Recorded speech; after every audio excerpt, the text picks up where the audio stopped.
Assalamualaikum warahmatullahi wabarakatuh. Perkenalkan, kami dari kelompok satu akan mempresentasikan hasil kerja kelompok kami. Di antara kelompok satu beranggota Andra Muraya Azana, Hifzi Askal, Lia Purwaningsih, Mila Diria, Ratna Sri Rahayu, Safa Nurusyawalia Ajura, Silva Agustiani, Zulfa Nadia A. Baik, tanpa berlama-lama kita lanjut saja ke materi yang akan kita bahas. Perkembangan bahasa Indonesia. Bahasa Indonesia yang kini kita gunakan sebagai bahasa resmi di negara kita berasal dari bahasa Melayu. Melayu yang kita gunakan tersebut merupakan bahasa Melayu tua. Profesor Dr. Slamet Mulia mengemukakan faktor-faktor yang menjadi penyebab bahasa Melayu dijadikan bahasa Indonesia adalah sebagai berikut. Baik, 1. Sejarah telah membantu penyebaran bahasa Melayu. Bahasa Melayu merupakan lingua franca di Indonesia, bahasa perhubungan atau yang disebut juga bahasa perdagangan.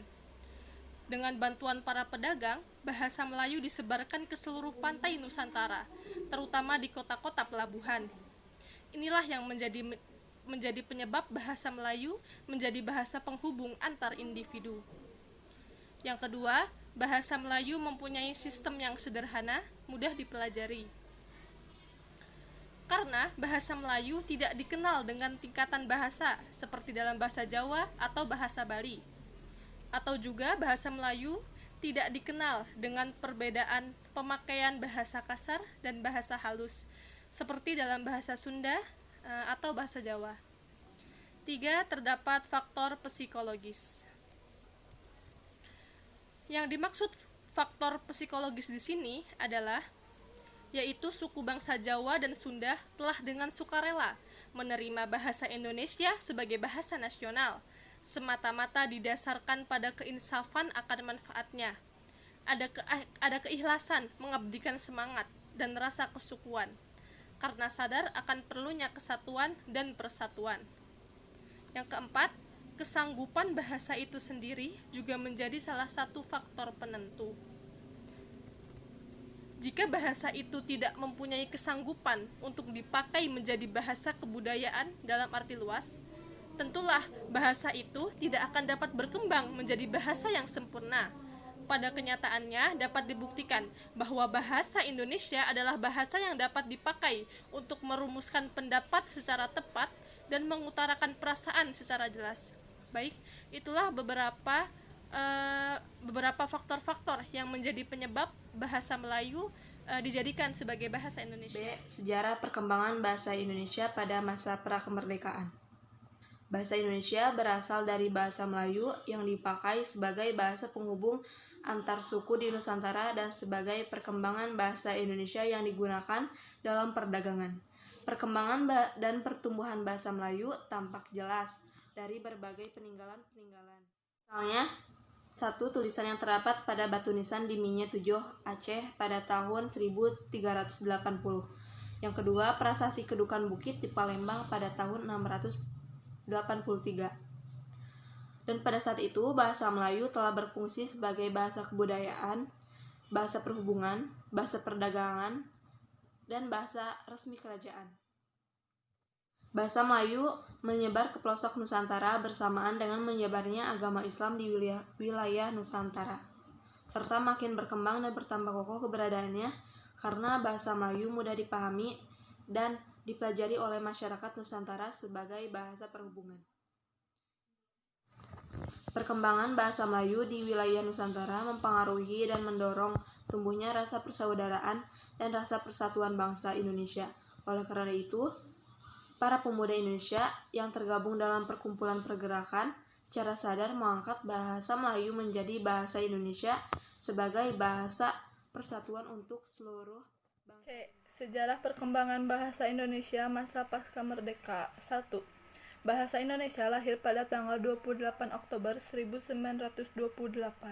Pada saat itu, para pemuda dari berbagai pelosok Nusantara berkumpul dalam rapat para pemuda berikrar, yang dikenal dengan sebutan Sumpah Pemuda. Pada tahun 1928, bahasa Indonesia dikokohkan kedudukannya sebagai bahasa nasional. 2. Bahasa Indonesia adalah bahasa resmi Republik Indonesia dan bahasa persatuan bangsa Indonesia. Bahasa Indonesia diresmikan penggunaannya setelah proklamasi kemerdekaan Indonesia, tepatnya sehari sesudahnya bersama dengan mulai berlakunya konstitusi. D. Perkembangan bahasa Indonesia pada masa sekarang.